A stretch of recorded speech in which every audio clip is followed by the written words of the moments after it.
Hello and welcome to a new episode of the Eastern Lariat podcast, your show for news, notes, reviews, and opinions on the world of Japanese pro wrestling here on cagematch.net. I am your host, STRIGGA, and I am, as always, as for many, many years now, joined by my good friend Dylan on the other side. Hello, Dylan. It's great to be back, STRIGGA. As always, I miss talking to you. In a time away, I like to think the fans also missed you, but maybe even missed both of us. But it's good to be back, and we got a lot to talk about today. So yeah, I think it may be time to talk about this wonderful thing that's brought us all together. The thing that's united us from all of our backgrounds, all over the world, 50 plus countries. Japanese pro wrestling, of course. Absolutely. Yes, and I want to go back to one of the episodes that you did with Nello. A fantastic episode on the Gaia Girls documentary. Just recently, I listened to that on my way back home from my parents in the car. It was about a 2-hour drive, so it was a perfect fit for that. And, you know, one thing that really got to me was that you in America, you don't have bread trucks, Dylan. How can you? That's right. You have to get into the bread truck business. I think that's something that, many people have said is the missing piece of this country. The lack of bread trucks. I think if we had it, it would just make everything better and fix all of our problems, as I think Gaia Girls did show us. That was a very, very dramatic, documentary, so to speak. But that moment where the bread truck came in, it felt like everything was just okay. I would really like to see what a person like you would think upon entering a European bakery or a Central European, mainland European bakery with so many different sorts of bread that are offered here. I would think you'd be mind blown in many ways. Much like our friend Satoshi Kojima, I am a bread fan for sure. I like to think that's why he followed me on Twitter that time, was because of, not because of wrestling, purely because of bread. I would like to think so. With that in mind, a lot of love for Europe out there, all the bakers out there, all the bakeries out there, all the bread out there. I have nothing but love and respect for you, and I know that if I did come there one day, you would show me the best spots. I would introduce you to the bread club, definitely. Yeah. And I trust your word 100%. On another topic on that show, I am 100% behind the shirt that Sakura Hirota was wearing, the Reservoir Dogs shirt. Yeah, best shirt. That was very fun. Also because I'm a huge fan of the movie. I mean, it is a classic movie. I said it on the show. That was, Gaia was unquestionably the most 90s promotion when it came to attire. I would say. And Sakura Hirota's appearance in that movie was not super significant, but it was memorable and fun nonetheless, as you would expect. So very, very much enjoyed her, even at the very beginning of her career in 99. I think she was like 3 years in at that point. But yeah, she brought up the Reservoir Dog shirt. One of many great 90s shirts that we saw in there. Somebody even had a Nitro shirt that and Nagayo no doubt got when she went to WCW there. But yeah, that is a fantastic movie. I will give you credit on that. Yeah, it's absolutely great. So yeah, this is one of the many spin-offs that we have done on the Eastern Lariat over the years. There will be one more coming later on this year. I am definitely going to watch the show that you recommended, Dylan. I am going to do that. I'm not sure yet when, but it's going to happen in 2025. I'm promising that to you right now. Yeah, I mean, it's very good that if it does, because that is the anniversary year. Yes. So I do hope that does happen. And on the topic of anniversaries, I This basically, on this fine day that we're recording this show, it basically is right around the corner of the 10th anniversary of this very podcast of the Eastern Lariat. The Eastern Lariat is 10 years old now, Dylan. You haven't been here from day one, but you have been basically here for 9/10 of the duration of this show. Yeah, I was actually kind of surprised when you mentioned the anniversary was now, because in my mind, it wasn't this short that it was without me. Like, I thought it was longer. Yeah, no, it was really, really short. It was only about, I would say, 10 to 15 episodes or so. Not many more, I would say. At first, it was a podcast that I started with Rob Reed from England, and the reason that I did that was because I was in contact with him back in the day, basically on a daily basis on Twitter, and I just wanted a co-host that was fluent in English, that had English as their first language, and that was basically my main criteria for that. So Rob came on, but Rob very quickly disappeared because of the introduction of Jim Cornette onto the MLW radio network. He didn't want to have anything to do with Jim Cornette, which I can completely understand, but I didn't want to give up the opportunity that I had with MLW back then, because before MLW again was a promotion, they put a lot of stakes in their podcast game. And during the first couple of years when our show was on there were others that had a show on the same network as we had. For example, the Nature Boy Ric Flair had a podcast on the same network as we were on, and other wrestling personalities were on that MLW radio network. And as soon as it became a promotion again, that of course vanished and became like not even a secondary project, but I mean, it's been completely neglected for a long time now. And now we're mainly on Cage Match. We're still using the infrastructure, of course, that we've been given. That's what we're really grateful for. But mainly we're on Cage Match now. And in the 10 years since the inception of the show until now, the wrestling landscape has changed so drastically. The overall landscape of society worldwide changed so drastically.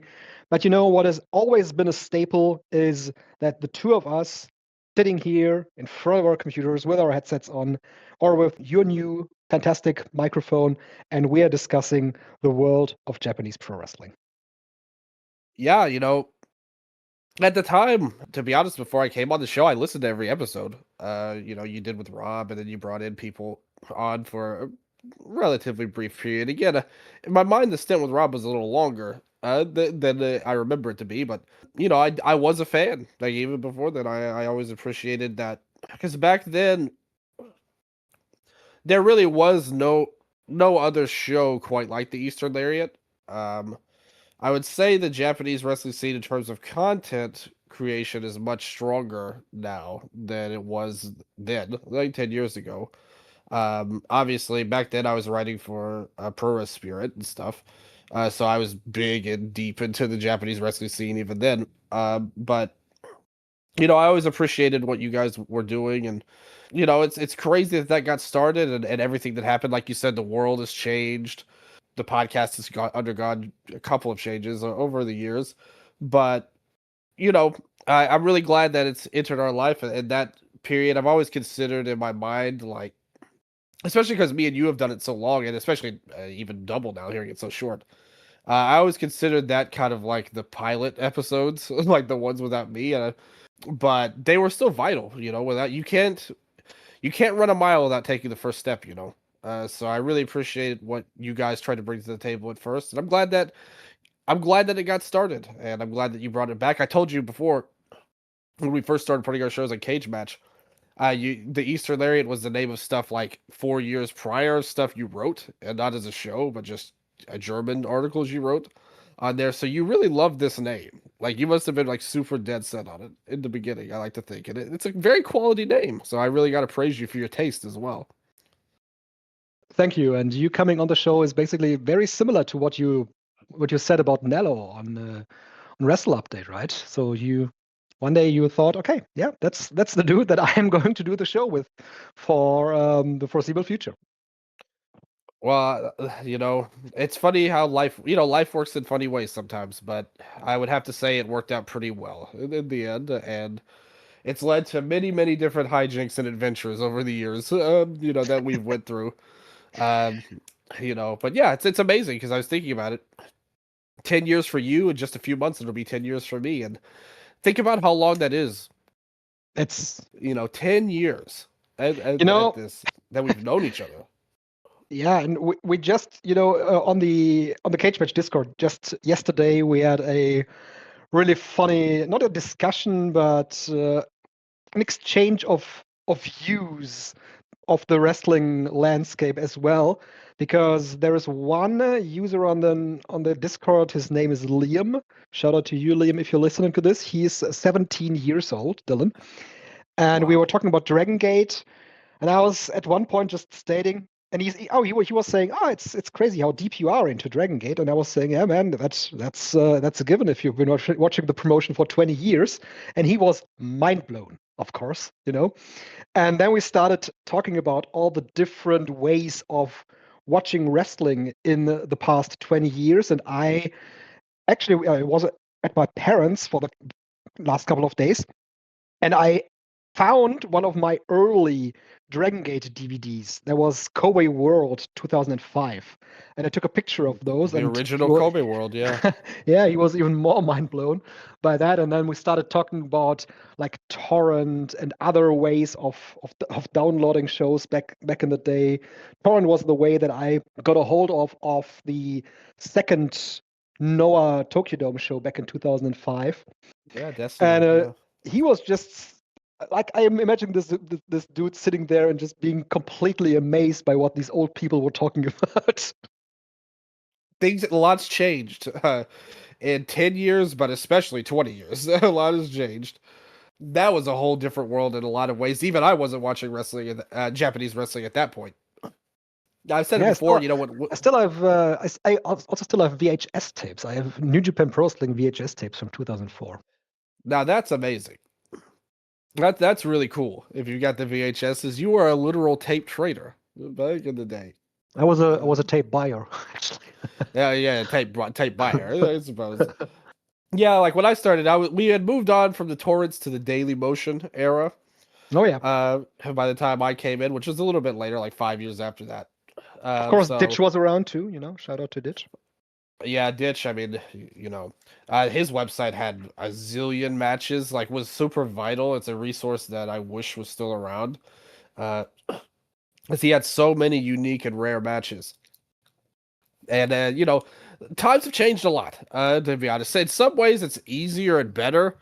In some ways, finding certain things is harder than it ever was back then. Mm-hmm. But it's something that, because in my mind, like 10 years ago might as well have been yesterday to me. Like, it might as well have been a week ago in my mind in a lot of ways. But in reality, so much has changed from all of those days. And you can look at it, and like, it's funny because this is such a niche thing that you would think about, but it's a great microcosm of life. Because if you look at the way things were consumed 10 years ago or 20 years ago, like you were saying, it's vastly, vastly different. Yes. And in some ways it's natural that stuff that's older, some stuff kind of gets lost through time. I was talking with somebody about on Twitter. We were talking about like the old like Dragon Gate Timeline podcast that Jay did for his old website. Jay Church, the commentator for Dragon Gate now, but I knew him before that as the guy who ran iHeart DG. Back when he was still in America, many years ago at this point. But he did all of these amazingly like useful and cool and like great historical timelines of Dragon Gate from the Toryumon era to when he did it was like 2010 or so, like back when I was jumping in. So, that's something I've noticed too. When I jumped in, there were all these. I feel like I jumped in at the golden age of right before New Japan got big. Yes. But at the point where every promotion had a super dedicated fan website to everything. It was all like, on the Pro Wrestling Spirit network. No. Pro Wrestling fan. Sorry. Yeah. No, that's not true at all. But So because I remember originally it was, but they spun off. Because I remember like an iHeart DG, like I remember Osaka Hurricane for Osaka Pro. They got me great, amazing stuff like that. NOAH had a website. Even K Dojo had their own website with updates constantly, and the updates weren't as easy to get back then as they were now. But you just had these fans, these super dedicated people. The Joshi Facebook groups that were around. You had a guy ended up making like a great Sasuke documentary out of that, and even documentary actually. Yeah. See, we're kind of getting the deep cuts now, but even our old. I remember Sonny works for Marty Gold now. I remember talking to him on these old Facebook groups long before he got into Stardom or Joshi Wrestling. I remember those days back then, and it's just crazy how things have changed from that era. So it's one of those things because in my mind, our show. Again, we've undergone some changes, me and you, but more or less the show's pretty much the same, like in terms of format and what we do. We've never really. Sometimes we'll have a special episode or things like that, but our format really hasn't gone through anything crazy. We are a news show first and foremost, and an analytical type of show, and we both enjoy that for sure. But I think it makes it easier to forget just how long it's been and how much has happened. And that, like your friend Liam, there's people listening to this that were literal kids when when this show started 10 years ago, and now they're here. And first of all, it's wonderful no matter what age you are. If you get into Japanese pro wrestling, again, that was about the similar age that I was when I started watching Japanese wrestling. So I hope everybody out there, regardless of how long you've been listening, if you were there from the first episode with Strigga and Rob, where they jumped in with me on board, or any time over the last decade, I hope you enjoy what we put out here on the Eastern Lariat, and most importantly, you still have a love for Japanese pro wrestling and the style that it brings to the table, which I think is very important to keep it alive and well. Yes. And usually a anniversary episode like this would call for something special, but I just wasn't in the right spirit for that the last couple of days. Had to work a lot, but also due to personal reasons, I wasn't really in the right mood to put on anything special. But if you want to tell us what the show means to you, that would really mean a lot to Dylan and me.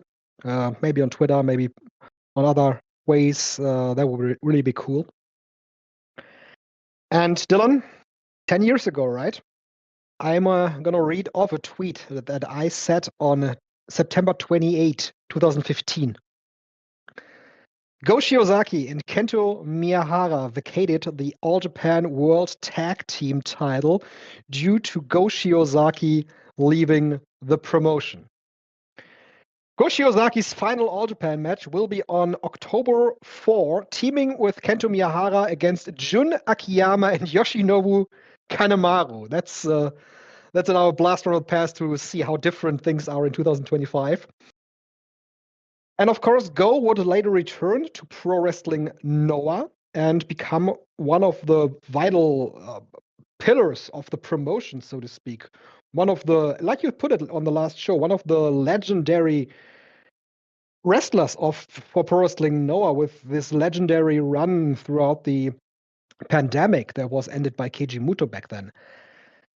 Of course, he left Pro Wrestling NOAH originally. We talked about that due to his solidarity to his mentor and trainer, Kenta Kobashi. Came to All Japan, became the Triple Crown champion, became World Tag Team champion, and then late in 2015 left to join Pro Wrestling NOAH again. And now, Dylan, we're back with Go Shiozaki returning to All Japan Pro Wrestling. First question, of course, what do you think about the move that he and the promotion made? It's funny because after we talked about how much things changed, in a lot of ways, the more things change, the more they stay the same, I suppose. Yeah, it's crazy. What a full circle moment that is coming in there. Go. I mean, we kind of talked about it on the last episode. A big part of it was speculating on where he would go. We mentioned GLATE and All Japan as two big possibilities, and now it looks like both could be true. The way things are why not? are playing out with Suwama in GLATE, and all the talk with Nakajima, Kento mentioning Nakajima in the promo. It looks like something's cooking. So it's very interesting to see what's going to happen with all of that.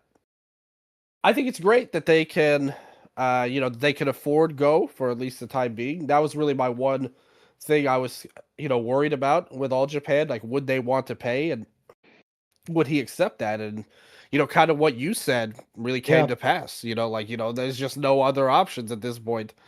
You have to take what you can get, and Go seems like he's ready for that.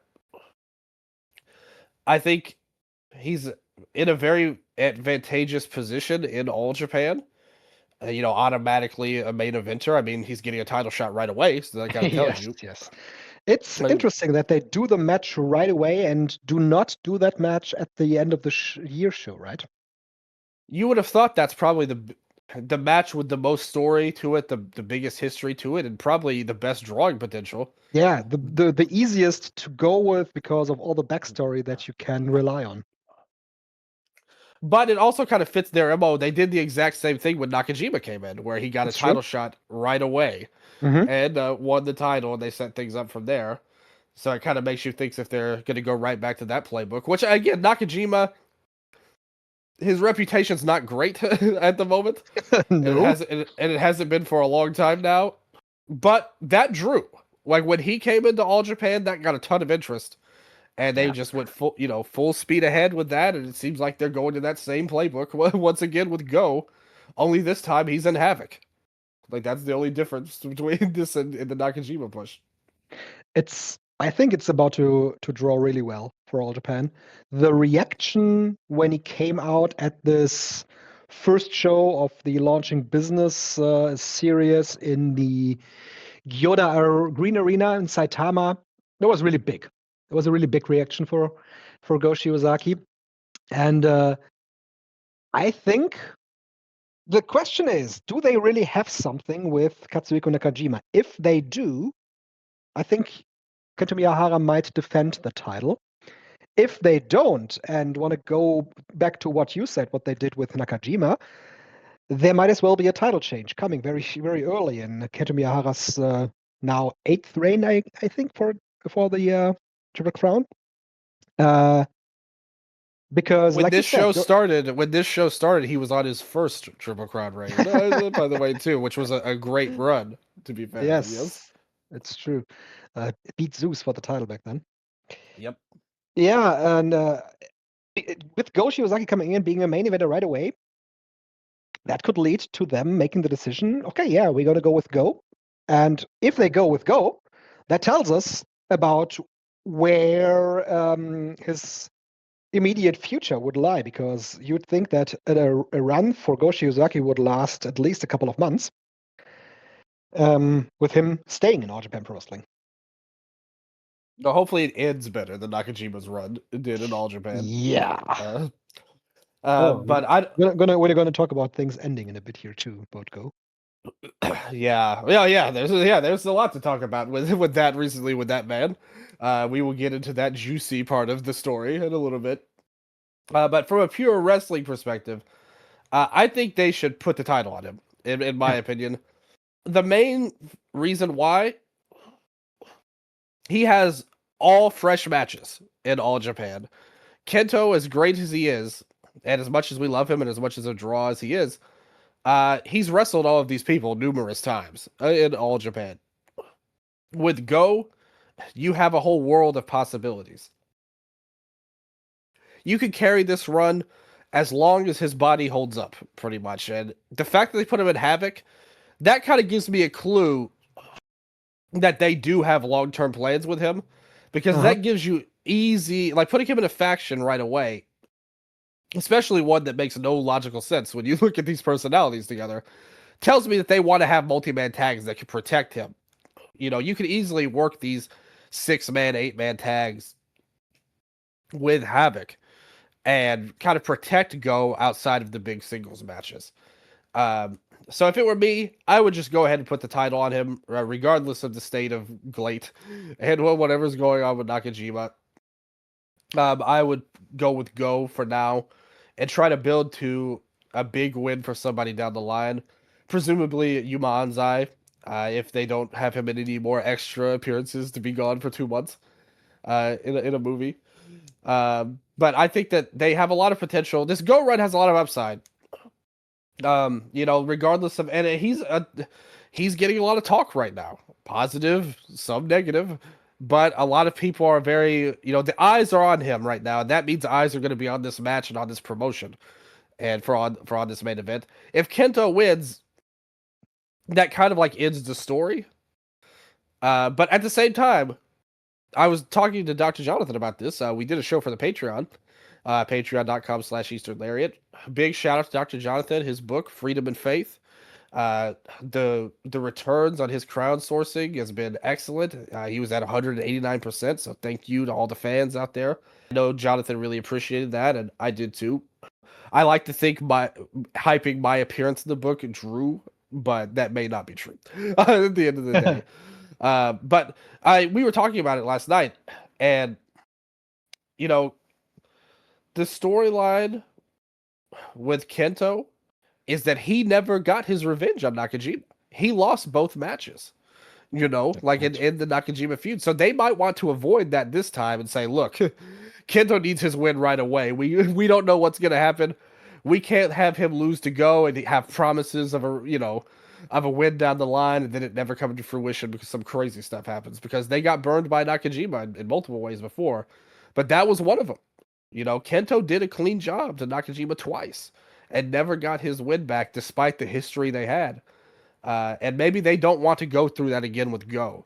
So if you look at it from that position, especially if this man, some would say, has some issues doing business the right way, you know, so maybe they have their antennas peaked on that. So, you know, that could be a reason you want to do this right now and just give Kento a win, even though it does kind of end the story prematurely if you do that. Yes. That the 0-1 story is really it's before we get into that, because that's going to be a whole sidebar. Yeah. Let's say Go loses. Where do you go with him after that? No pun intended. Yeah, that is a very good question. I was also going to say about Shotaro Ashino. It's funny how he became a complete afterthought in the group. Yeah, he's like a manager. Yes, yeah, that he founded with the Zion back in April, and now he is just a dude in this group. So one opportunity that is, of course, on the table would be a tag run for Shotaro Ashino and Go Shiozaki, which would be a wonderful tag team, by the way. But right now, the other HAVOC team has the World Tag Team title, but them being a part of the real World Tag League really seems like a possibility. That could work out. Depends on how long the other HAVOC team is going to hold on to the tag title. So with that, Go losing, we would have another Kento run, which could be good for business, of course. But like you said, there wouldn't be as many fresh matches as with the Go run. So, but even if Go loses, there would still be a lot of fresh matches that you can put on. Say Kento Miyahara defends the Triple Crown and he main events shows, and underneath that you have Go Shiozaki wrestling all the new guys. Like, for example, he had really good chemistry with Yuma Aoyagi in the 8-man tag match in Shinkiba. There is Honda, there's Ayabe, there's Rising Hayato, there's all these guys that Go Shiozaki could wrestle and have a great story with. So even if you don't use him as the champion, I think there is great value in the guy. Yeah, I think Go in All Japan's going to be a winner, personally. Like, I think the match with Kento's going to draw, and I think he's going to be a great addition. I do think they'll probably do that Ashino Go tag team and Tag League just to have another big name on the tour. And that could really set up a lot of stuff. Especially because the Saitos are out now. Yeah, exactly. Yeah. So you need that name value and that star power. You could set everything up through Tag League, and the real win would be trying to build to Carnival if you could have him that long, I think, and set up those singles matches you're speaking of. But I think that the championship makes it kind of easier and faster to get to those matches as well. And even if he won the title, he could still be in Tag League, to be fair. Sure. With Ashino. But I do love the sound of that team. It sucks that Ashino would be the pin eater probably in that, but I mean, like we said, he's already kind of the manager of his own group, so he can't get much lower at this point. But yeah, I think Go in All Japan is a winner, as I said. I think this is the perfect mix of like being in a place where, because if he were in like let's say he ended up going to New Japan, he would be more like in a Tanahashi like role than a main guy, and in Glate, he might be a big fish, but that pond is so small that it's not that good. So in All Japan, it's kind of the perfect balance of being a big fish, but still in a place of note.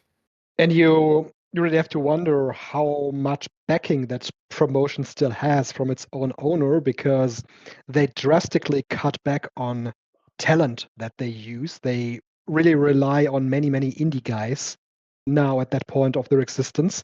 They used to bring in a lot of Mexican wrestlers. Sometimes they still do, but they used to be on basically as regulars. They don't do that anymore.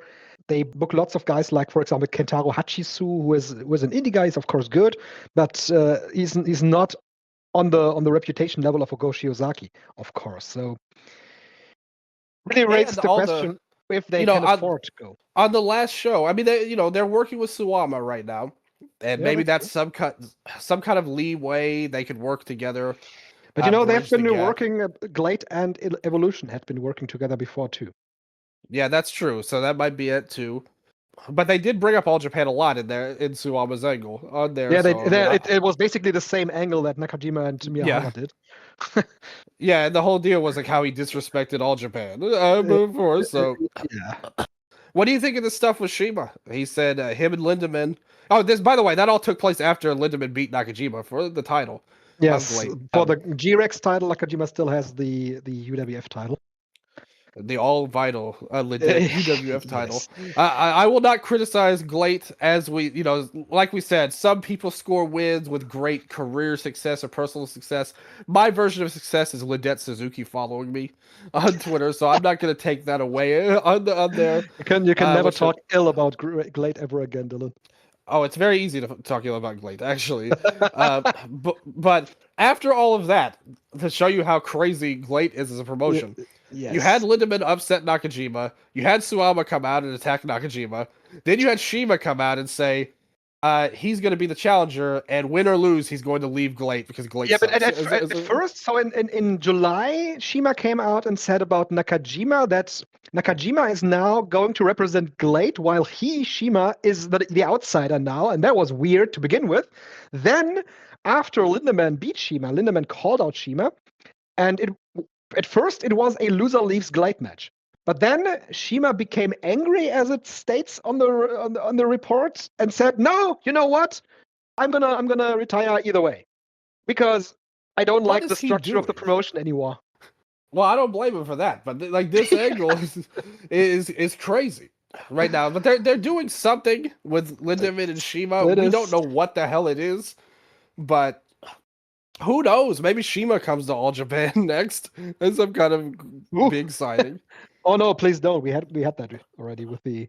That's true. He was the champion. Title run. Yeah. Do you remember the Spartan cut? Yes, I do. Like I said, much like Kaz Hayashi's move, but worse. Like an inverted version that sucks. Yeah. But the world of Glade, it's a strange place. It's a strange place, and what also is very strange was the handling of the ZERO1 World title with Go Shiozaki. So he won the title in July of 2024 from Akitoshi Saito. Akitoshi Saito also, of course, a NOAH wrestler. And that during that title run that Saito had, the title was never defended in ZERO1. It was only defended on limit break shows and on Destination, where Go won the title. Then Go Shiozaki won it, and really, there weren't any defenses in ZERO1 either. He defended it against Harutoki, Shuji Ishikawa, and Yunya Matsunaga, who, of course, is a ZERO1 wrestler, but was on a limit break show. And after that, Go dropped out injured for a long time, and we were wondering if ZERO1 was ever going to get that title back. That, by the way, is not their own title to begin with. It is... Yes. It is the title of the fake AWA promotion that was around in the mid-2000s, I think.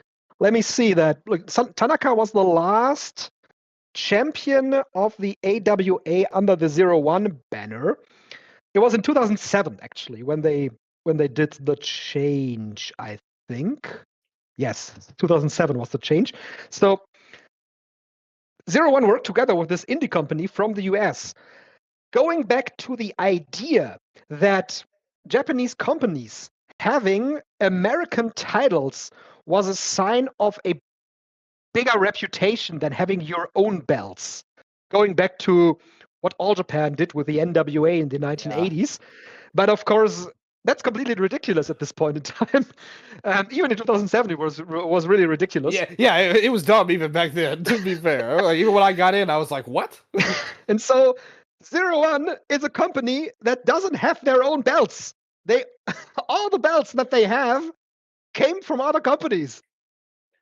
Yeah, and even they had to, and I know this, I almost worked for ZERO1 around this time. So, like, during this, not only did they have the NWA titles, when NWA got back up in prominence again in the Bruce Tharp era and all that bullcrap was going on, they were working in New Japan, they kept the NWA, but they changed it to like New Wrestling Alliance. New Wrestling Alliance. Yeah, to keep the belts. So that's how carny things were back in the late I was 2000s. wondering if Jason New maybe was the chairman for the New Wrestling Alliance. He should have been. Jason Lee back in the good old days of his Jason New era, teaming with Craig Classic. Vintage ZERO1 tag team there. But Jason New and Craig Classic. New classic. Wrestling New Classic. Wrestling like, so see, we're getting some deep cuts today, ladies and gentlemen. But yeah, ZERO1 was always a crazy ass promotion. Let's just be honest about it. That's why I almost worked there. Like, that's how crazy it was. Let alone all the people that made it and went there. But they were always doing crazy ass stuff. These titles, who knows the lineage of them? And there's so much with this Go stuff that's who would have guessed that the AWA title would cause this much controversy in 2025? Yeah, so what happened is after Go Shiozaki left, just a couple of days after him leaving Pro Wrestling Noah, Atsushi Kotoge comes out at a ZERO1 show and apologizes for Pro Wrestling Noah keeping the title. And he gave it back to ZERO1, Megumi Kudo, who is serving as the general manager for ZERO1. And now Kotoge is facing Masato Tanaka in a decision match to crown a new champion. That tells you that there is a lot of bad blood between Pro Wrestling Noah and Go Shiozaki because, of course, renowned shit talker Naomichi Marufuji took it to Twitter to say that at least Atsushi Kotoge is a real man and stand up for what's right in giving back the championship to its quote-unquote home promotion, Dylan. Praise for Kotoge being a real man. Although Kotoge himself said, don't blame the guy who left. It was really it was really the company's fault. Like, yeah, and that's what Go said too. That's what Go said too. Go took had an interview with Tokyo Sports, and basically they took his quotes from Twitter as well. He said, "It doesn't matter who leaves which organization, but taking someone else's treasure and not saying a word about it, what's that about? It shouldn't be swept under the rug or glossed over." And then he said, "I had conveyed my intention to relinquish the belt due to my prolonged absence. However, it seems ZERO1's management structure changed during that time, and perhaps the handover wasn't properly handled. I believe no further explanation is necessary. Referencing the management restructuring that occurred in last February. Because remember, there was this discussion we had about Tochigi Pro Wrestling and ZERO1 Yes. and real ZERO1, and I can completely understand that you lost the overview about who really is responsible for ZERO1, for the ZERO1 brand name. Because at one point there were 3 different brands going on at the same time. Yeah, real ZERO1 was also floating about at that point. Yes. And then, of course, at the end of this article, he says, I should have been the one to go, but as ZERO1's champion, I'm truly sorry that Kotoge had to give up the title this time. I regret that I did something wrong, Go Shiozaki said. Jesus. Yeah, I mean, well, first of all, who could possibly fully understand the ZERO1 structure these days? Even if you work in ZERO1 right now, I don't think anyone fully understands, including their champion, apparently. There's so much talk about this. You know, some people are saying it's Go's fault. Some people are blaming the structure of the company. Some people are saying it's all a work. Like, all these comments are in kayfabe somehow. And at this point, to me, this seems like a really not good situation. And from what I'm seeing and how this is playing out, this seems like a really messy deal at the moment. And it's one that is really unfortunate in a lot of ways because Go, he did mean a lot to the company of NOAH. He had to fight back. If you remember when he first came back to NOAH after he left All Japan originally, the fans hated him. They booed him heavily in 2016 upon his initial return. He had to win them back over, and he did. So to see him go out this way, it's just kind of sad, and it doesn't make him look good. Like, I do have to say. Yeah. And I'm seeing a lot of fans, especially NOAH fans, they're feeling burned for real by Go right now. And, you know, I saw our friend, longtime listener and friend, Metal Noah, on Twitter. Metal was even saying, like, you know, he had this lame press conference where he was basically like, I left, I won't say anything more about it. And Metal was like, this wasn't even worth watching. I don't even want to support this guy right now. No, he was saying, like, it makes it harder to support his actions. And it's just a shame because I think he meant so much. And it seems to me, my personal read of this situation, I don't know about you, it feels like Kotoge's tried to be like a good friend to Go first. He's kind of like taking a bullet for Go, kind of, right? You know, like, he put this on his shoulders to bring the title back, and it seemed like a good make good from NOAH to ZERO1 too, because you do get Kotoge in the title match going forward. They set up him versus Tanaka for the ZERO1 title. So that's a very cool match to have. But it feels like there's all kinds of internal struggle, and a lot of people, again, we talked about it last episode. There were all these people tweeting at Go when he left, and you know, people have been critical of him in NOAH, like the wrestlers in NOAH, and it seems like there's a lot of not great blood. You know, you just have to be careful with some of these thoughts, but there's no doubt him not bringing the title back was a bad look, and Kotoge is in a weird spot right now. Like, he seems like he's embroiled in the middle of this storm, where he's trying to defend Go, but he's also trying to be a company guy for NOAH. It makes you wonder, again, I said on the last episode, how long is Kotoge for NOAH if things continue how they're going?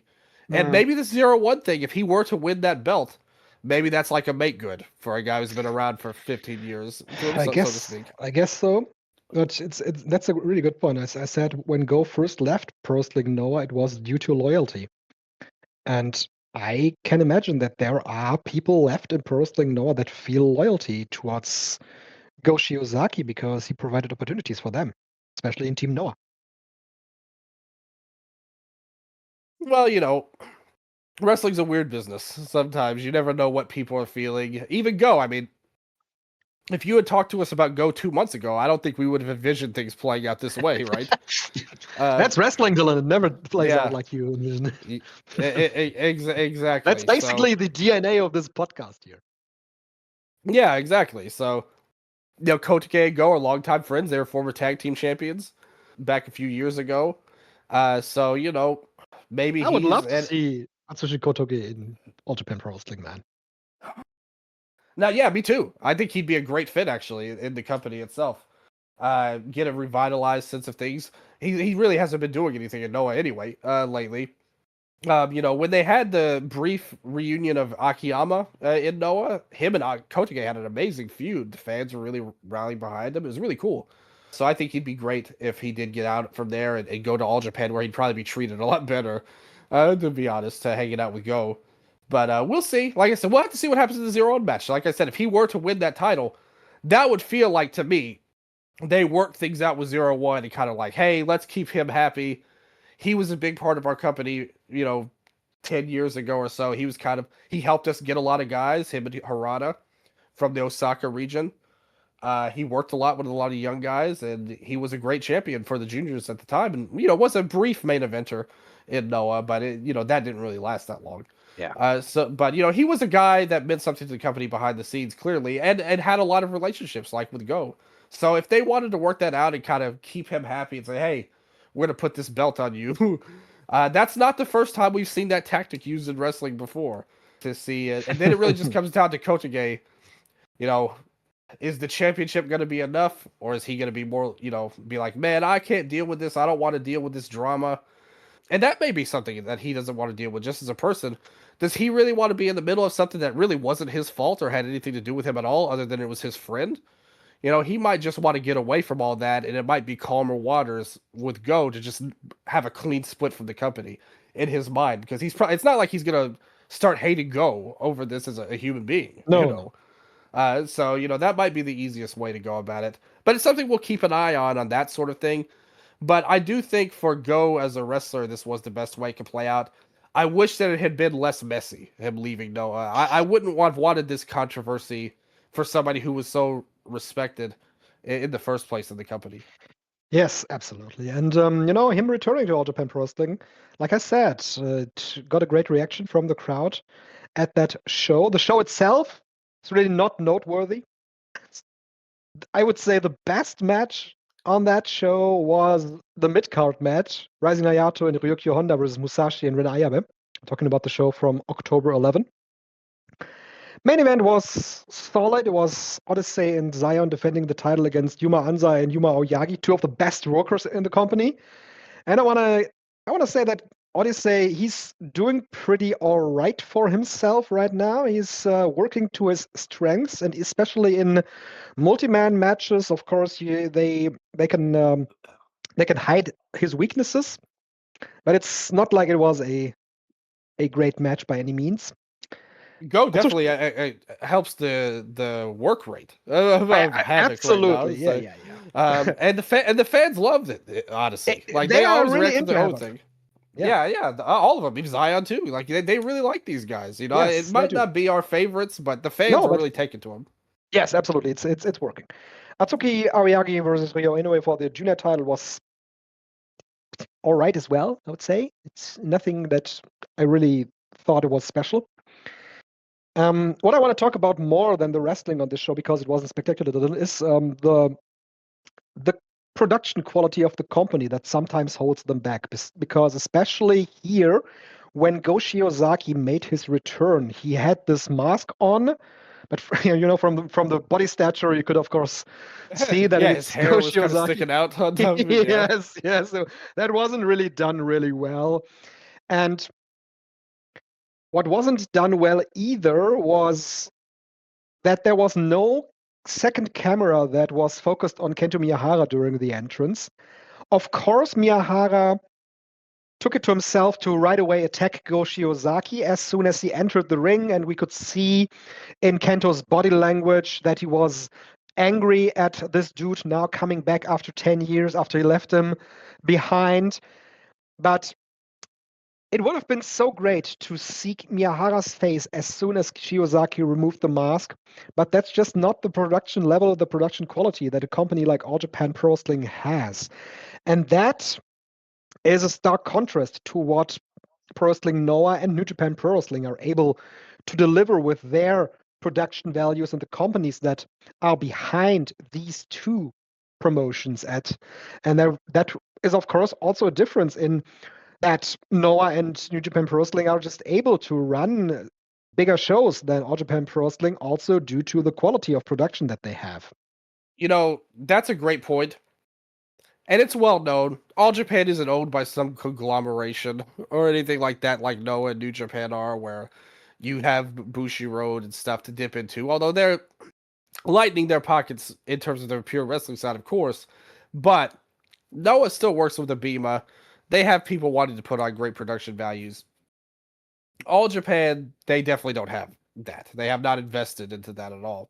It's worth mentioning, too. When he left All Japan originally, he really did screw Kento over. Like, Yeah. It's not talked about that much because it all worked out in the end. But a lot of stuff had to happen for it to work out. Go had to leave. Suwama had to get hurt. And they had to make the clutch call to go with him over Zeus at the time.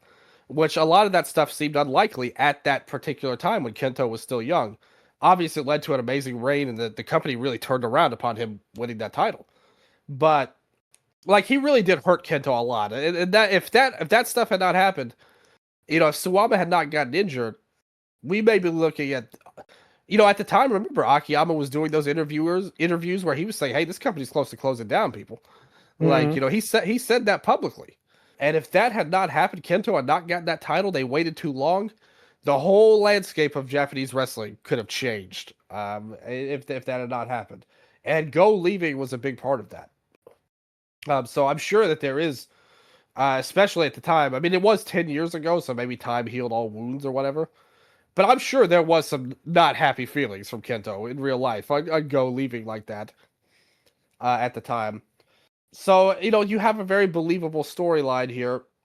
Like you said, they got the message across right away. Like, they brawled immediately, and it was hot. Like, you had real hate in this feud, regardless of if in real life maybe they're friends now or whatever, they reconciled or whatever. They were able to get across heat in their match, which is something I think is missing a lot in Japanese pro wrestling in general these days, is that real hatred and heat and feeling a lot of the times. A lot of times everything seems kind of like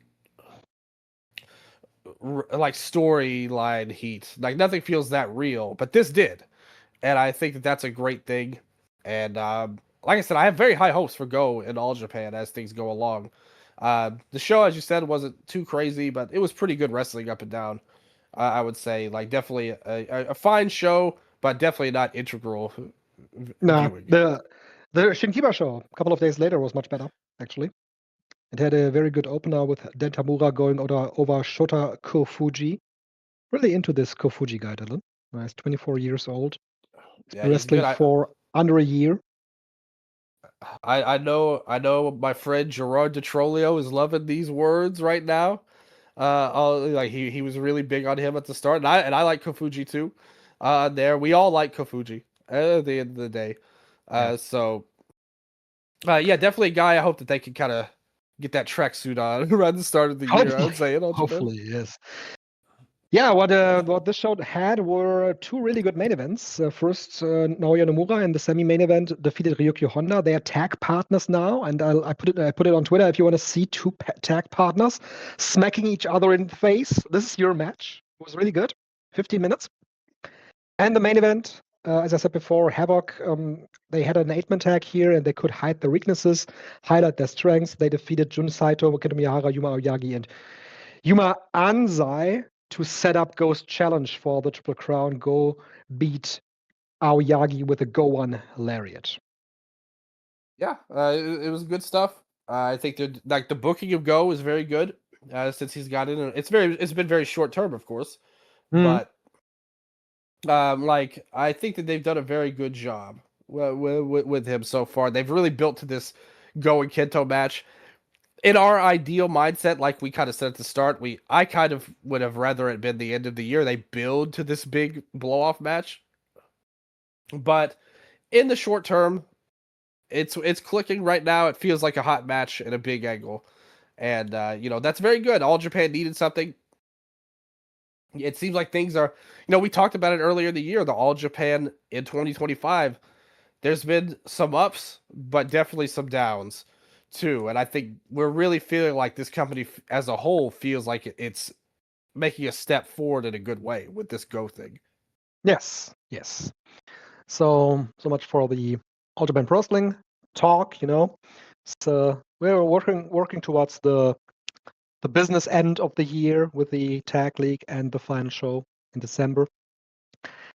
Pro Wrestling Noah, on the other side, Dylan, they just had, like I said, a big show in a Sumo Hall, a show that drew a crowd of 3,617, rated at 6.44 on Cage Match, and that is also about where I would land if I was voting for this show. It was, in many ways, a show that had a hot crowd, and it was, of course, in a big building, so it came across like a major show. Match quality, on the other side, when we go through these matches, match quality, it really wasn't a show that I was very much into. There were two matches with the junior heavyweight singles title with Hiromu Takahashi defeating Eita, and with the junior tag title that were really good. The main event has a pretty solid rating with 7.2. I wasn't into that match at all.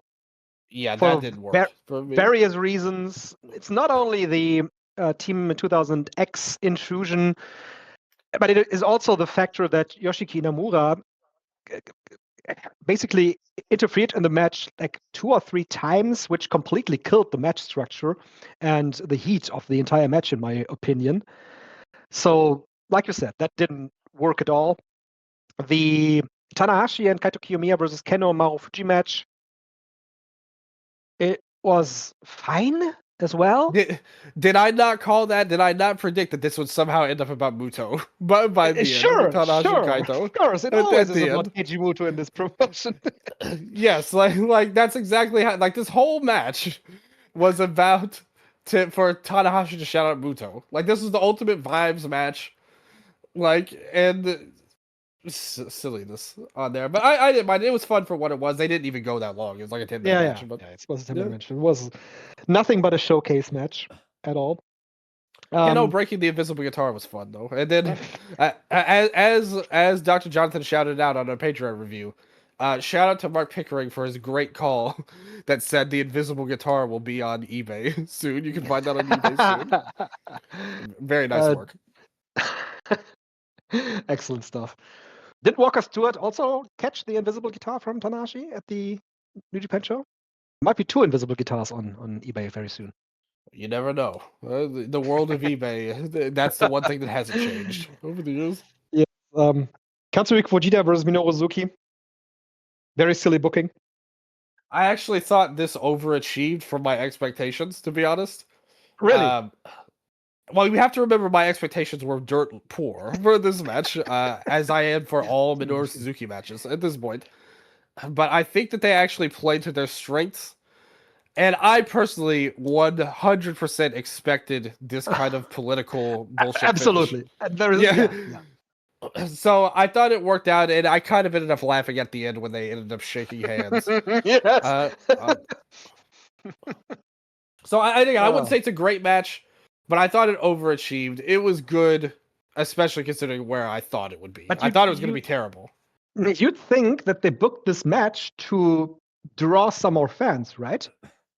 And that didn't work out at all. No, I think that's the big talking point from this show, actually, is why things played out how they did. They were down almost 1,000 fans from May with Ozawa in the main event, and I think this kind of speaks poorly of Masaki Tamiya's drawing ability, because Kenta was also in that May match. Yeah. Yeah, it was not successful, Noah. Here's the thing.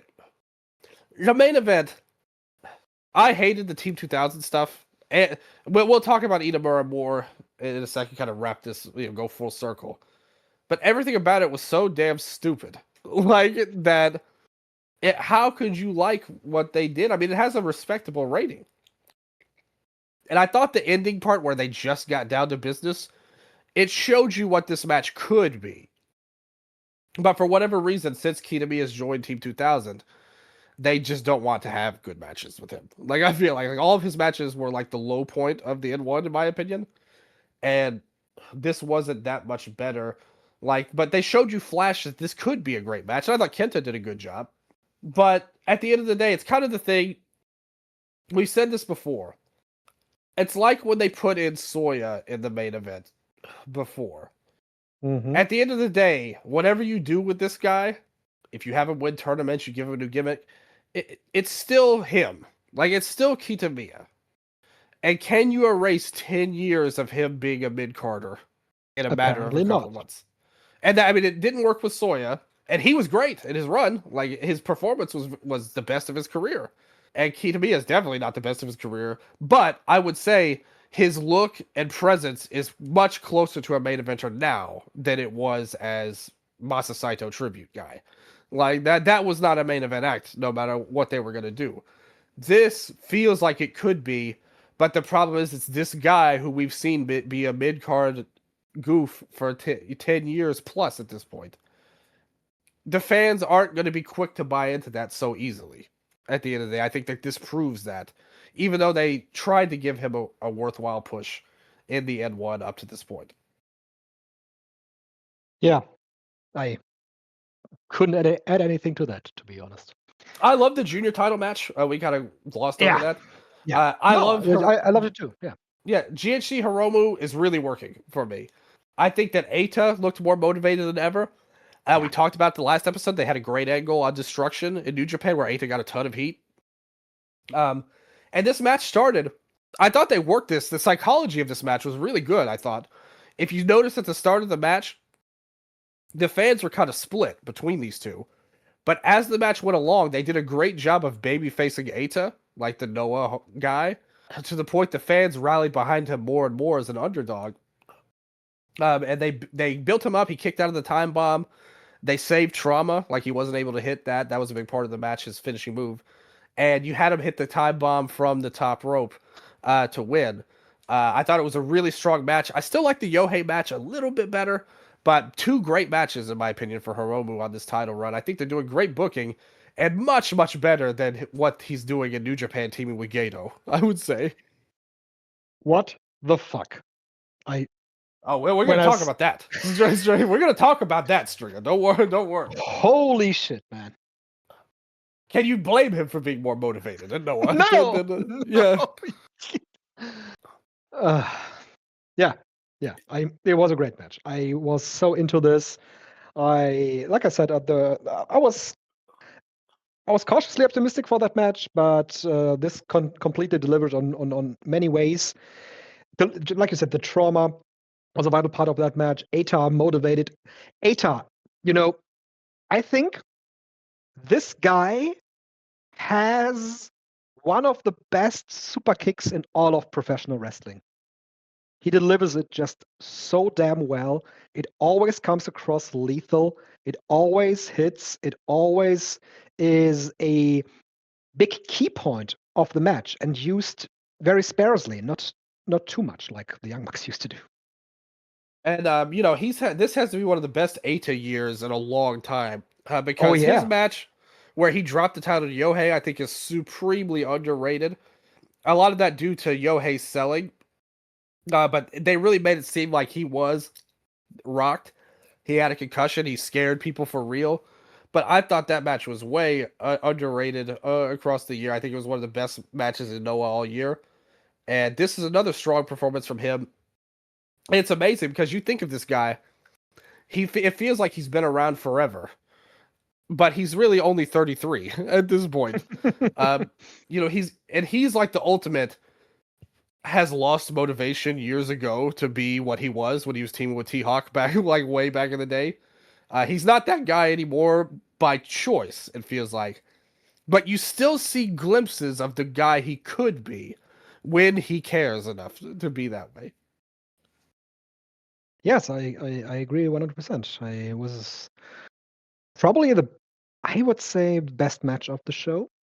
The other contender would be the junior tag title match, Dylan. Yeah, I like the tag match a little bit better personally, but also a lot of that is due to the shock win. This totally caught me off guard. but the fans loved it. The Onishima getting the win was so well done. I still and this is why I wasn't big on this show when we were talking about it last week when we previewed it. There's so many of these matches on this show that felt like it was poor booking, where like somebody was teaming with somebody they shouldn't have been, which I think we saw that more in the match that just happened before this with Hayata and Endo. And I think the match could have been a lot better if they flipped things around.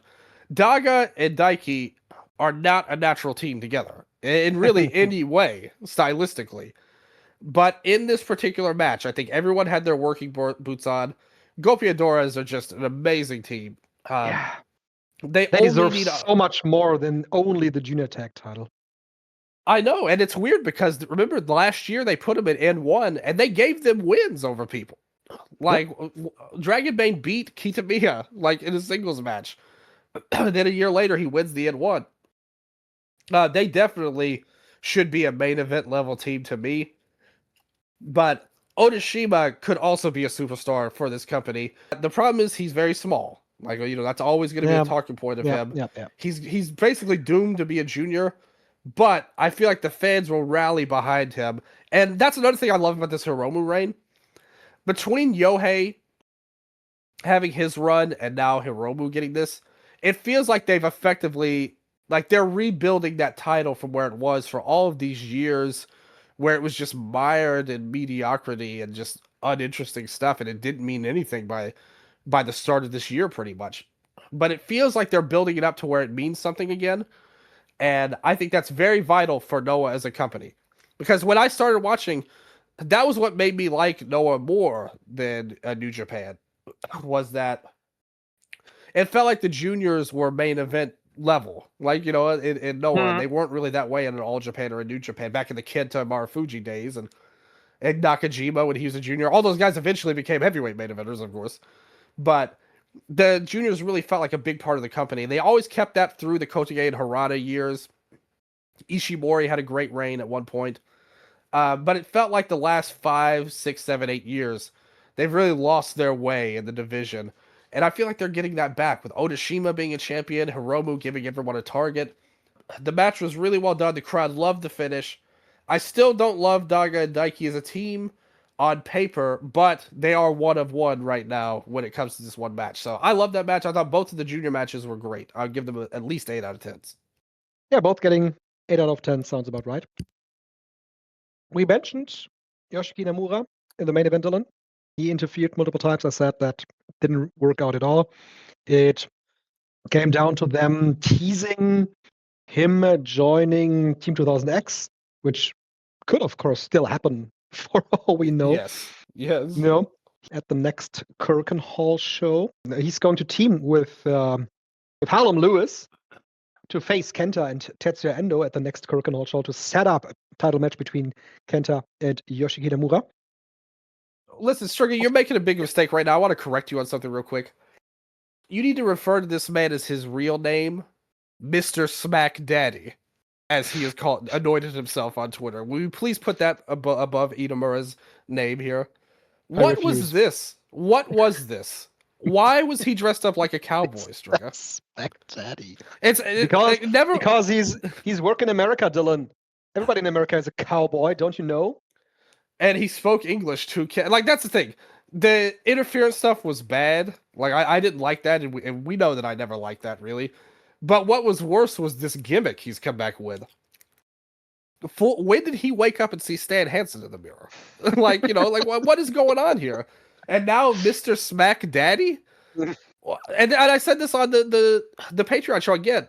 That sounds so horribly AI-generated, Dylan. Is it we don't know for sure if it was his idea, but I want to believe it's some writer that put it in an AI and thought, hey, Mr. Smack Daddy, that sounds great, ChatGPT. Well, you know, sometimes things don't translate from Japanese to English well. Maybe in the Japanese version is really badass sounding, but I doubt it. Like, I think that, and this is my problem. How many times over this man's career has he been stuck in some terrible attire, being called Yoichi, dressed in some freaking caution tape, like leather crap, and now he's a cowboy. Why can't he just be Inamura? Like, what was wrong with Inamura? Why do they not see Inamura as a main eventer? Remember when he got the pin on Marufuji in the tag match? Like, with him and Kaito versus Akiyama and Marufuji? Fantastic moment. Like, why did he need to change from that? Why do we have to do all of this? I'm going garbage? to tell you. I'm going to tell you because it's been what we've been saying about him all along.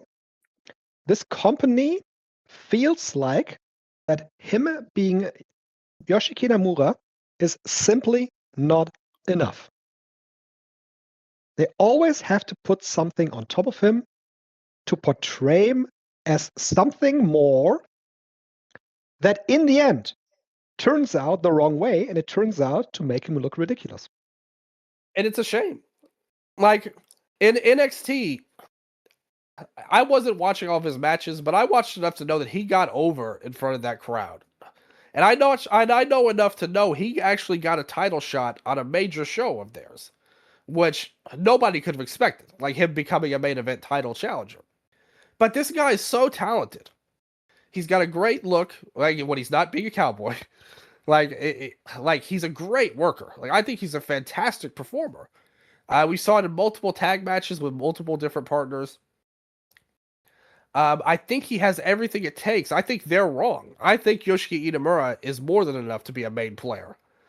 But the problem is that they give him these stupid gimmicks, and he still only won 1 or 2 matches in that N1 last year. His entire 8-year career over non-young lions. He's got like literally less than 5 singles wins over non-rookies. It's in his career. So crazy to think about this stat. And now he's back challenging for the title. They're making the same mistake they made with Yoichi. Like when he came back and fought Kaito. And I mean, he's probably going to lose this match. The only way that I could see him winning is if he joins Team 2000, like you said. Which they're kind of playing around with Ozawa right now. Like as a seemingly disingenuous, like, you know, babyface at the moment. But maybe they just go full throttle with Inamura. But I doubt it. I think like when you, and we have to remember, whoever wins this is walking into the new year as the champion. So they're going to want to have somebody to draw. And I think it'll be Kenta. Like, you know, like I think that's the reason why they Kitamiya didn't win. And I think that they don't trust Inamura in that spot. The only way I can see it is if he does turn. Let's quickly, once again, that's always what we do when you talk about Inamura, go through the guys that he actually defeated in his 8-year-long career.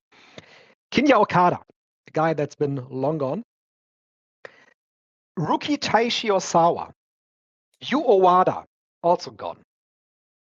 He had a solid run in the N1 in 2024. The one in 2023, he had 0 wins, ended up with 0 points. Yep. 2024, he defeated Alpha Wolf. Leo the Dr. Wagner Jr. was a big win back then. And Manabu Soya. His latest singles run in Pro Wrestling Noah was that he lost to Josh Briggs. Oh yeah, that was a story back then. Then at the UK tour in 2024, he defeated Will Cruz and Charlie Sterling. That's his track record. Yeah, I mean, it tells you how little they've given him.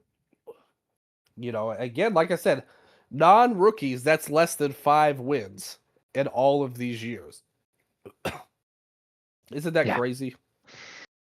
Yeah, and I'm fully expecting him to win that tag match. Probably pin Kenta to set the match up, to give him some credibility. Yeah. And then it depends on what the company wants to achieve with him or what they get.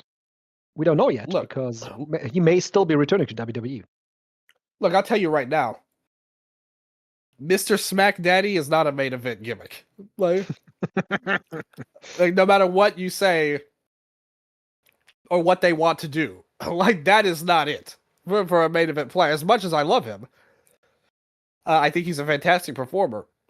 This is not a main event level anything. Like the debut we had was like so unproductive, or the return rather was so unproductive to me. If I'm him, like I said, he got treated way better at NXT than Noah, like pretty objectively. So I wonder what he wants to do at this point. Like I said, we don't know. Maybe this is all his idea. Like, sure, who knows? We don't know that for sure.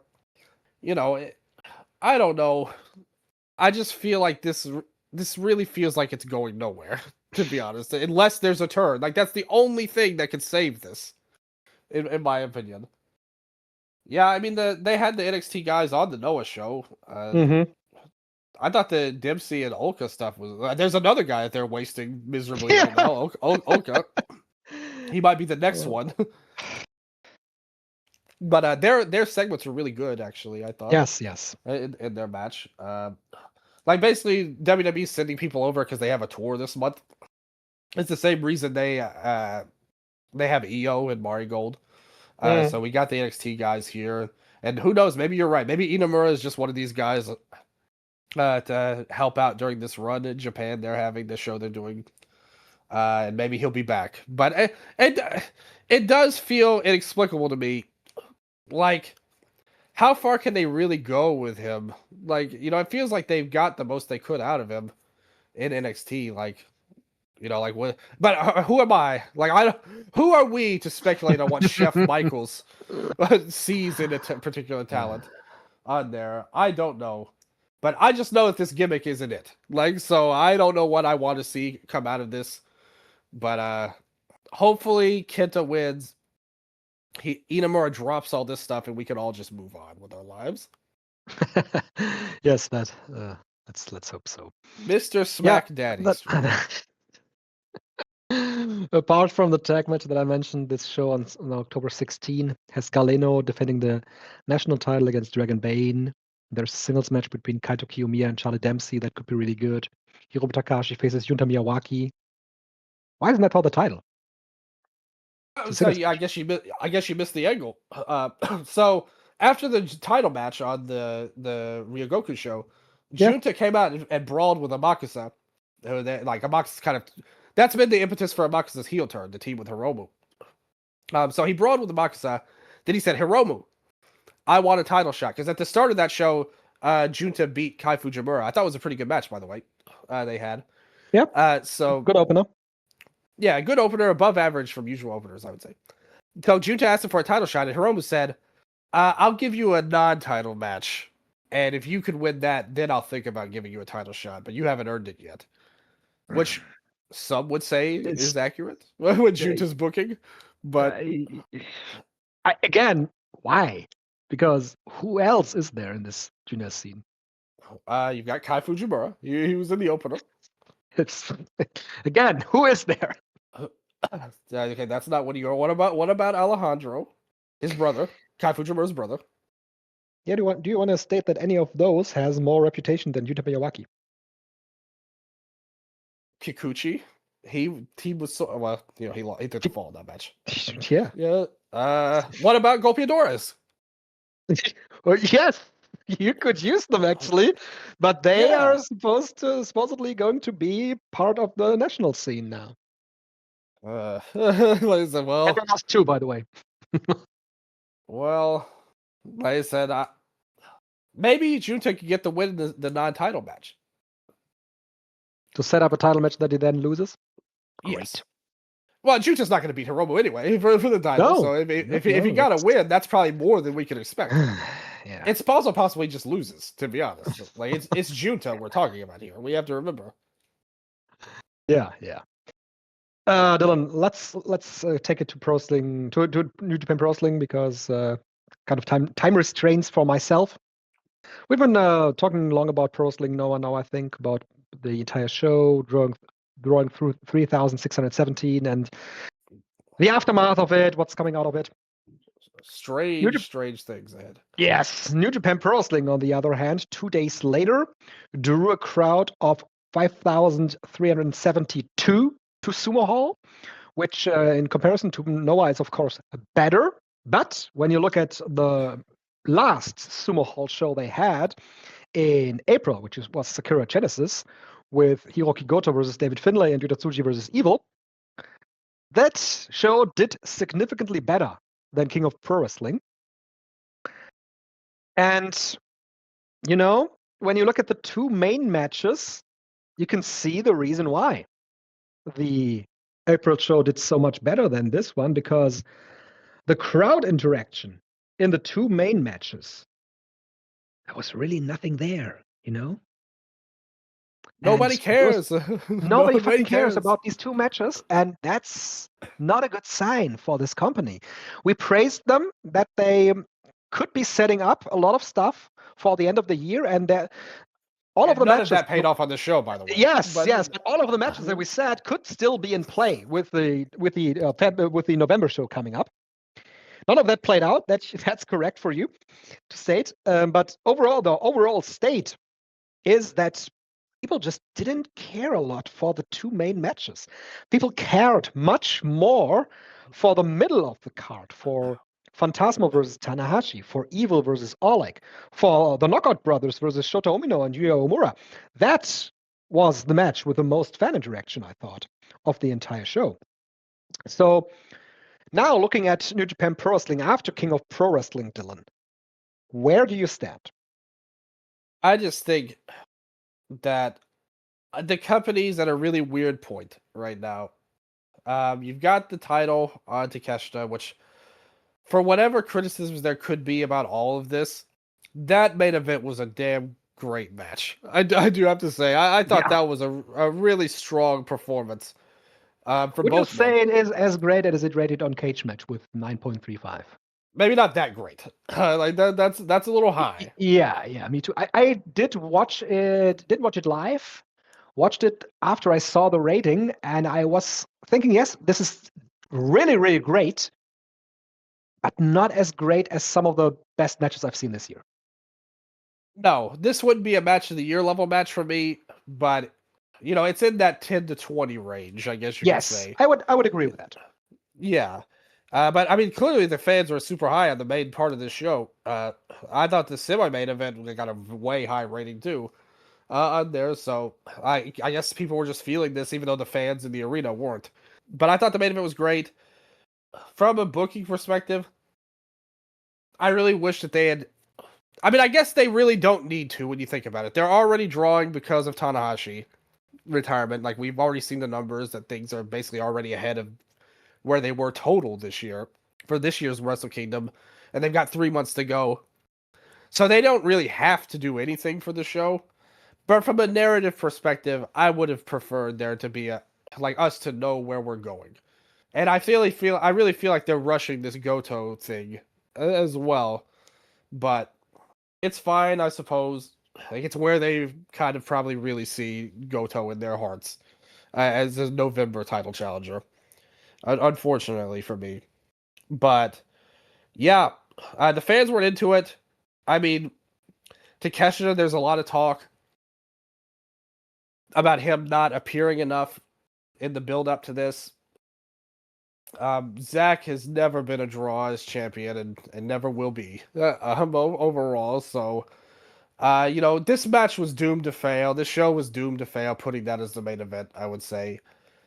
I kind of wish that Takeshita, I think there's hope for him if they could just decide what they want him to be, you know.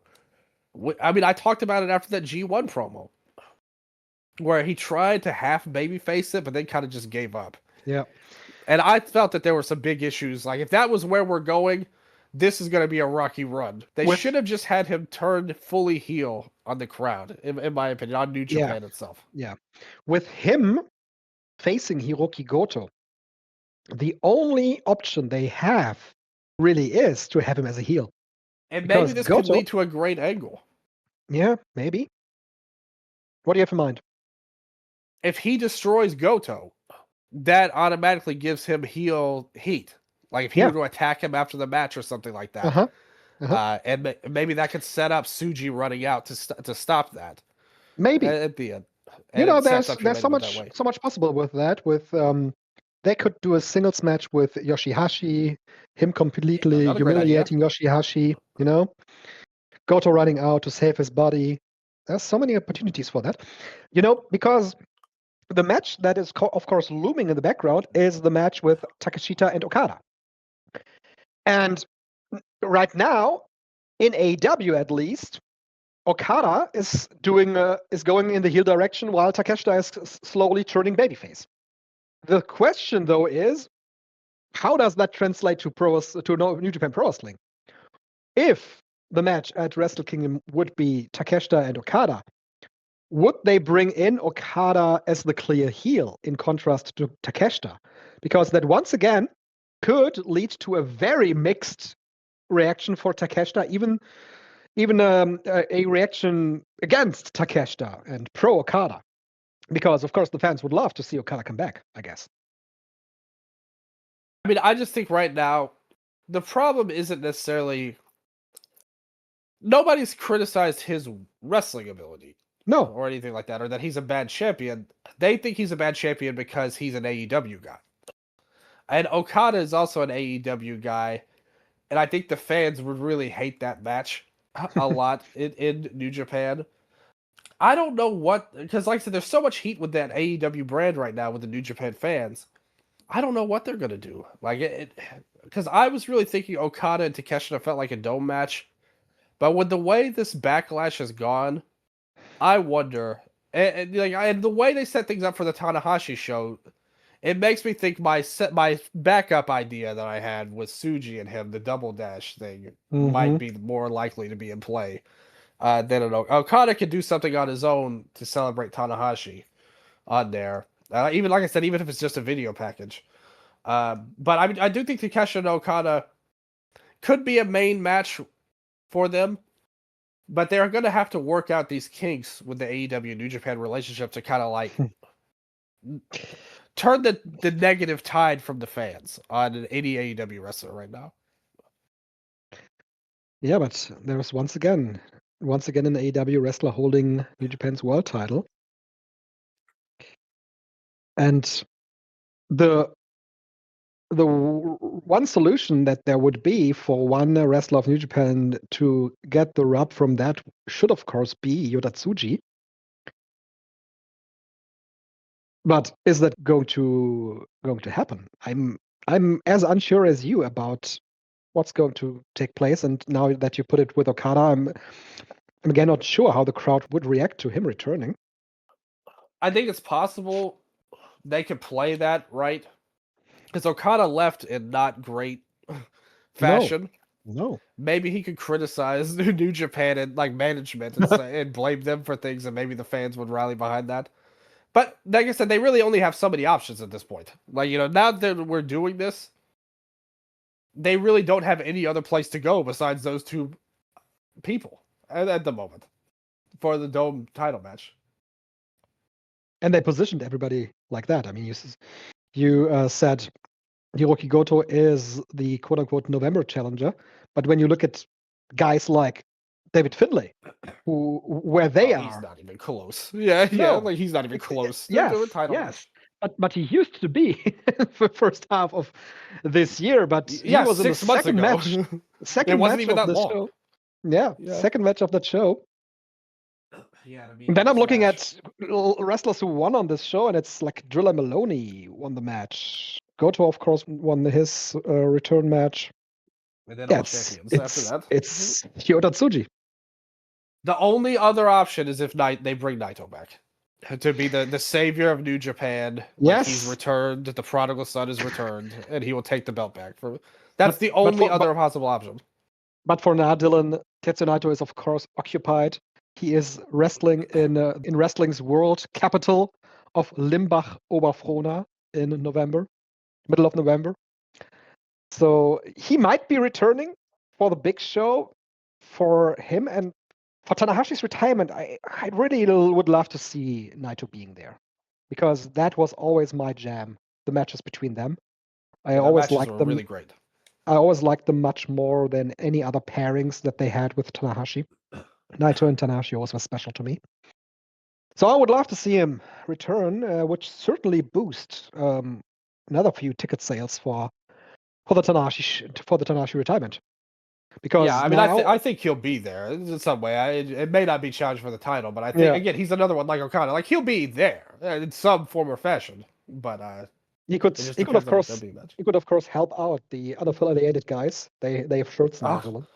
They, uh, they well, now they're a part of Bullet Club, so like with the angle they did on the show, so mm-hmm.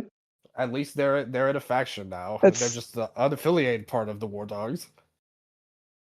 I was wondering if this is going to be like a big, like stable war with the House of Torture because they're of a similar size now when they put all these groups together. That whole stuff is so damn stupid. I don't even want to. I mean, I don't know what they were thinking with this unaffiliated stuff, or if do they really think this is good? Like that's what I want to know. Like, who is telling these guys, no, this is what the fans want? Not a faction that's not really a faction, but this non-faction could join this bigger faction. What are you doing? What are you doing with these people? And it all No, leads to Hiromu teaming with Gato. exactly. It leads to new opportunities for guys to team with one another, and that is, I think, the only reason that they did this.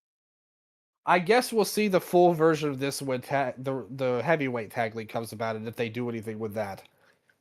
But I can't say I'm that thrilled by this, or it really means a lot to me. No. Yeah. What do you think about the Knockout. tag title match? Yeah, Knockout Brothers. Yes. Yeah. That is yes, it was a very good match. The lead up to that was also very good. I was not a fan of Oscar losing. I wasn't a fan of Yuto also losing the singles matches, but they rebounded in the tag title match here. I thought they looked great. Like I said, Nakashima really carries himself really well. Oscar as well. Shota Umino and Yuya Uemura were credible challengers for the tag title. Yeah, And they really clicked. I thought like them Yeah. as a team, and it's a shame that they kind of like they're already teasing, like Shota was kind of focusing on himself in the post match promo, but I think they really have something with these two as a partnership, like Umino and Uemura. Like they felt like they clicked more in this match than I felt like they have as a singles, in my opinion, together. And I thought they really had something here, and I thought this was a really strong match between them. I agree, and it's been really short now. But if they continue to put a focus on the tag team division like this, there is a small chance that tag team wrestling might become a thing again in New Japan Pro Wrestling. And we've been talking about this ever since Gedo is a booker, how incredibly mind-blowing it is that this tag team wrestler has so little care for tag team wrestling in the company. But hopefully, Dylan, hopefully this is a sign that booking patterns are changing in this company. And that is definitely what we need in 2026. Patterns changing, patterns being broken up, new patterns being introduced to get something new in this company. And the Knockout Brothers being part of that should really be part of that. What was interesting, though, is that they weren't even in the ring for the big. Oh, no, they were. Nakashima and Oscar were there for the unaffiliated guys joining them. Yeah, they had Tsuji Tsuji do his arm thing, like his thing. Yeah. There. I love them as a workers. Like the team rules. And again, I thought Shota and Uemura, like they really have something with them as a team. And I hope that they're still together. And that's really what I feel like this all hinges on, is their future as a team. If they just break them up right away, it shows you that things haven't really changed. I mean, in my opinion. And you can't have a great division with one team. Like the Knockout Brothers are great workers. Yeah, sure. Oscar, I think, is great. Great wrestler. Yuto, I think, is great. I don't love his gimmick at all, but at the end of the day, he wrestles good, and they have great matches. Like that's been proven twice now, and I'm sure it'll continue. But you need other people surrounding them to have a good division, and hopefully, like you said, that is changing. And if it is, if they can prove me wrong with this Umino and Uemura thing, then I'll be so happy, because I would love if that those titles meant something for once. Two more talking points, also on the topic of titles, Dylan. Evil, once again, a champion in this company, defeated Oleg Bolton. This is not the way that I looked at Oleg's title run ending, because It was not a good title run. It was a really dirt poor first title run for this guy.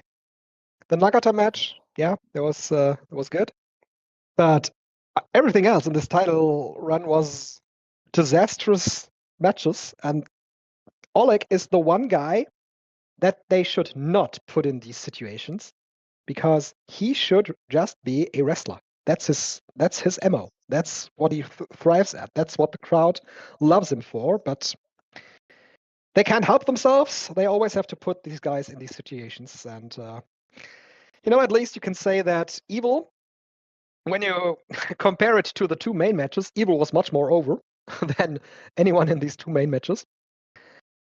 And it's going to be probably a good debut for Aaron Wolf to take the title from him in the Tokyo Dome. And that's as much as I can say about that.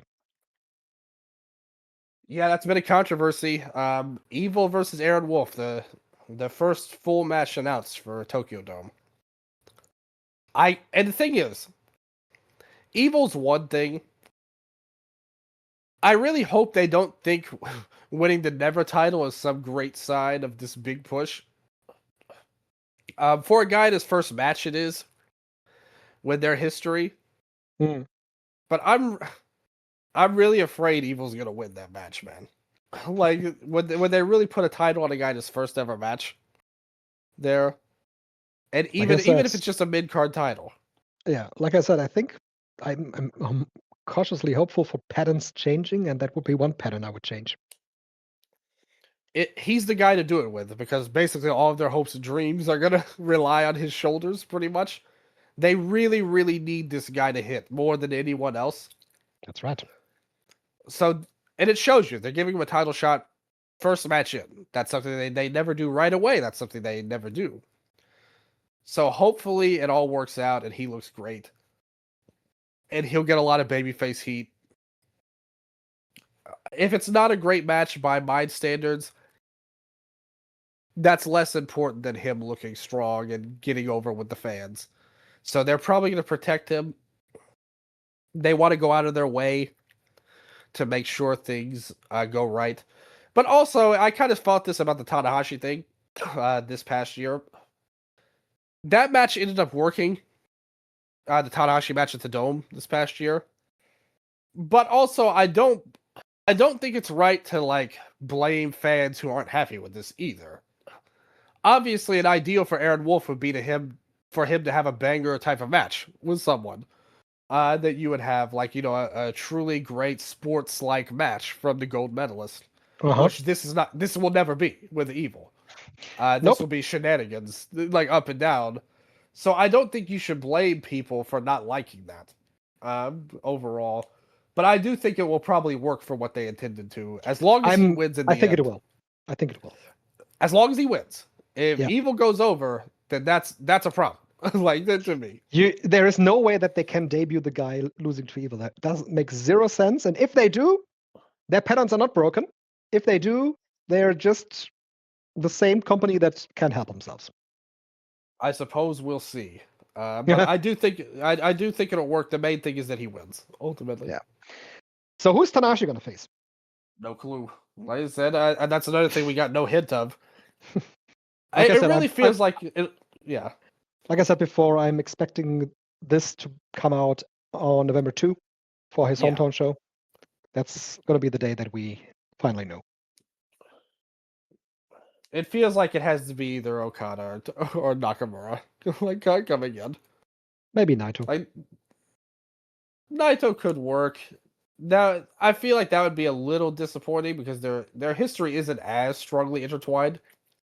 Even though I agree with you about their matches, by the way. But if you can't get Okada or Nakamura, I mean, that's a fine third option. It's up to him. It really is. Sure. I feel like at the end of the day, I don't know what his goals are with this match.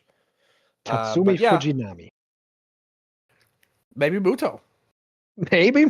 Oh, yes. Coming out of retirement. So Muto could claim 2 of the highest Tokyo Dome attendances in the last 20 years. I could totally see that happening. Also, one more quick point. Well, two more quick points, real quick. First quick point, Sonata. What are you doing with this entrance attire that you have? I want to say, Dylan, this show, top to bottom, had so much variety, and it was kind of a fun match, you know? Drilla Wilodi versus Sonata. They went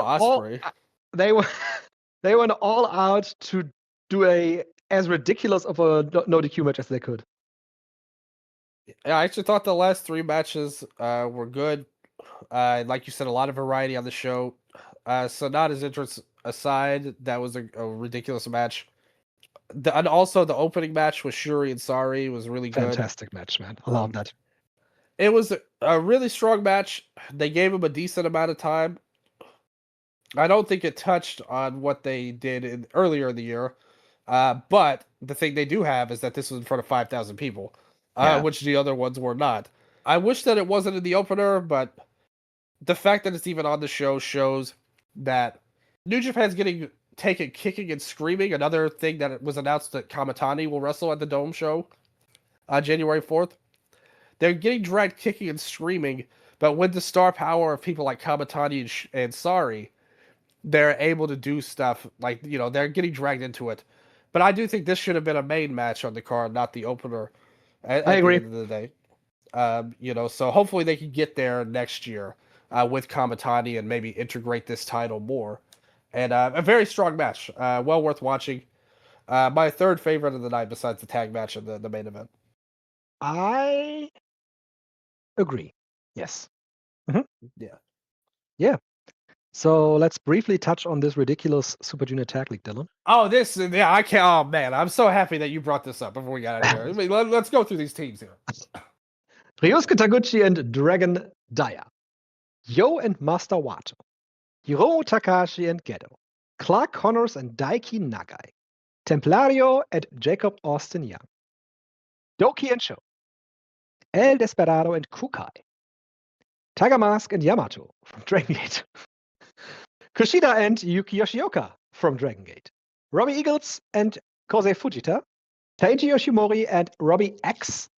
Yoshinobu Konemaru and Dick Togo. There are some teams that are actual teams, but most of these teams are makeshift teams and sound so completely dysfunctional that I have no intentions at all of watching this tag league, Dylan. And some teams are tag team champions in another company, and they're not teaming together. They're in two opposite teams. You of course know why. Because they are not supposed to win this thing. Exactly. And Dragon Gate said, but they are not losing. So they break them up to not have the Dragon Gate tag team champions losing all the time in this tournament. This sucks. Like, just pick people that you can have lose then. Like, don't send the tag champions. Then, like, if you could send other people. There's other wrestlers in Dragon Gate that aren't affiliated that you could have them be honorary members of whatever unit if you want to do it. You didn't have to do this. Like, nobody made you do this. At the end of the day. Like you said. And you mentioned it about the tag team wrestling. But another thing, Gato is a junior. And how much has he gone out of his way, it feels like, to make the junior division be lesser over the years? Than the heavyweights, sure. Yeah. Yeah. Like, why? And this was like it was an own goal in football terminology. Yes. Like, nobody made you do these things. Nobody made you team Hiromu with Gato. It's mind-boggling. Like you said, there's no prayer that any of this will actually be meaningful towards anything. Like, the only thing you could hope for, because, like, okay, look, face value, Yoshioka and Kushida. Yeah. That's a good team. Absolutely. You have some talented people in this tournament. Desperado and Kukai, the former Koji Kawamura of Michinoku Pro. Yeah. No, I thought that was awesome that he got a shot in all of this. It shows that they at least have people there that are knowledgeable. Yeah, and that's also one more out of the box thinking for New Japan Pro Wrestling to add a guy like him. And I think it's great. And another thing, Yamato was a main eventer in Dragon Gate. And they're teaming him with Tiger Mask? Like, Uh-huh. obviously, the reason behind that is so Tiger Mask can eat pins. Like, he's like, they picked the lowest guy that they could find so Yeah, they sure. won't job out the Dragon Gate guy. I just feel like some more care could have put into all of this to where you could have accomplished what you wanted and it not be so much of a farce. And I feel like this, I really feel like this is all going to end with the Dome being a multi-person 4-way tag team match. Maybe even the Courage is in that match as a team at the end. Oh yeah. And like they end up in the Dome Why junior not? title match. That's extreme. Tell me that's not possible. At least I'm not saying No, it will definitely happen. Absolutely possible. So why are we watching this tournament then? So the who's the champions right now? That's Sho and- that's another issue. Is it Sho and Doki? Yes. Oh, Doki is a double champion. Fantastic. Yes. How is that going to play out for the Tokyo Dome then? That's a great question. Maybe they could do something where maybe he'll just wrestle twice on the show. Maybe. Maybe they'll do a match where both titles are on the line at the same time. 4-way tag, where if you pin Doki, you also get the singles title belt. But if you only pin Sho, you only get the tag title. No, yeah, Sho is not the singles champion. You only get the tag belts. Yeah. In that formation. So the 4-way is going to be, for the Tokyo Dome, it's going to be Sho and Doki against Ishimori and Robbie X, against Robbie Eagles and Kosei Fujita, against D Courage. I mean, look at that. Look at that booking right there. And any one of them could be the singles champion at the end of it. Sure. They might as well do a switch before the end of the year to have Doki not wrestle 2 matches. And that's very possible. I mean, it doesn't matter. They could lose the tag belts to anybody. Which then begs the question of what's the point of this tag league if somebody's just going to win the belts anyway before the Dome? Great booking. I don't have any explanation for that, but it's what's happening. Nobody does, Strigga. No one can explain this. Yep. Yeah, for Dylan, I don't have any more topics. I'm speechless. Real quick. I feel bad about always like screwing over Dragon Gate a little bit by putting them at the end. They had their show we previewed with Kikuta and Benkei. Nothing too much to talk about the show. I thought the main event was good. Yeah, that's exactly the problem. It was a good show without really anything to discuss. Yeah, the main event was good. Everything else was okay. El Cielo, a new member of Shun's group, as I predicted, they kicked out Kimura afterwards. They beefed on Twitter heading into the match. And now they got this new masked guy. Yeah. Who is very tall. Nobody knows who it is. Lots of speculation. I've seen Strong Machine J. I've seen TN Revolution. I've also thought about Strong Machine J, but he moves differently and he is taller. Yeah. I suppose this will be revealed at some point who this is. Would be great if it was TN Revolution. Great comeback, and he would be a fit personality-wise in this group. Yeah. So then they announced the King of Gate formation for this year. Right. And that was now it's not a round robin tournament. It's a single elimination this year. 32-man single elimination tournament. Most of which we might not get to see. We'll see about that. The finals are taking place on December 3 in Kurken, and they do have another Kurken on December 16, which means the winner will presumably challenge Madoka Kikuta at that show. I presume Kikuta wins again, because it doesn't make sense to take the title of him. In early January, they don't have a big show, and that's the thing for Dragon Gate right now.